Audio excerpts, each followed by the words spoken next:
नमस्कार। गुरुशाला वीडियो में आपका स्वागत है। मैं राहुल शर्मा, स्कूल मेंटर, जिला इंदौर, मध्य प्रदेश से। आज का हमारा टॉपिक है स्थिर विद्युत, जिसे इंग्लिश में हम स्टैटिक एनर्जी के नाम से भी जानते हैं। आइए अब हम जानते हैं कि स्थिर विद्युत क्या होती है।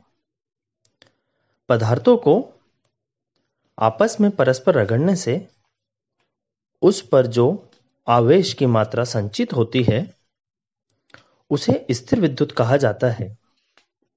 आइए इसे हम एक रोचक उदाहरण के माध्यम से जानते हैं।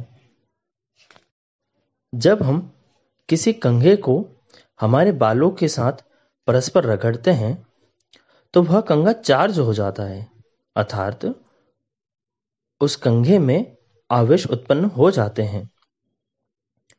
और जब हम उस कंघे को कागज के टुकड़ों के पास ले जाते हैं तो कागज के टुकड़े कंघे की ओर आकर्षित होते हैं।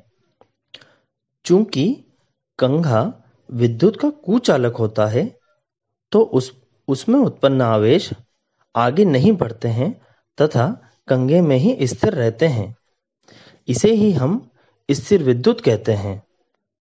जब एक वस्तु को दूसरी वस्तु के साथ रगड़ा जाता है तो दोनों वस्तुओं में आवेश समान रूप से उत्पन्न होते हैं, किंतु उनकी प्रकृति अलग अलग होती है।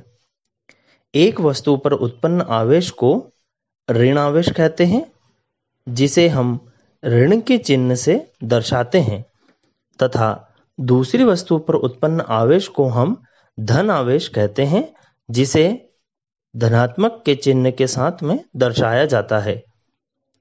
ऋणात्मक तथा धनात्मक पदों का प्रयोग सर्वप्रथम बेंजामिन फ्रैंकलिन ने किया था। समान आवेश में प्रतिकर्षण होता है व असमान आवेश में आकर्षण होता है।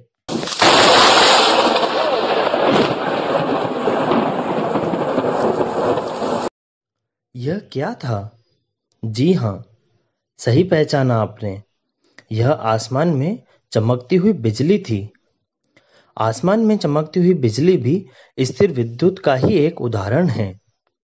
हवा में जब बादल आपस में टकराते हैं तब उनमें आवेश उत्पन्न होता है तथा धनात्मक आवेश बादलों की ऊपरी सतह पर एकत्रित हो जाते हैं और ऋणात्मक आवेश बादलों की निचली सतह पर एकत्रित हो जाते हैं।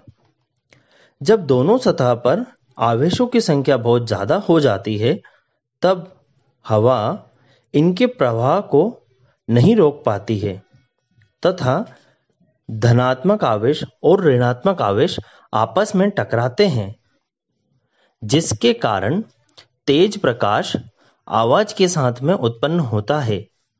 इसे ही हम बिजली का चमकना कहते हैं।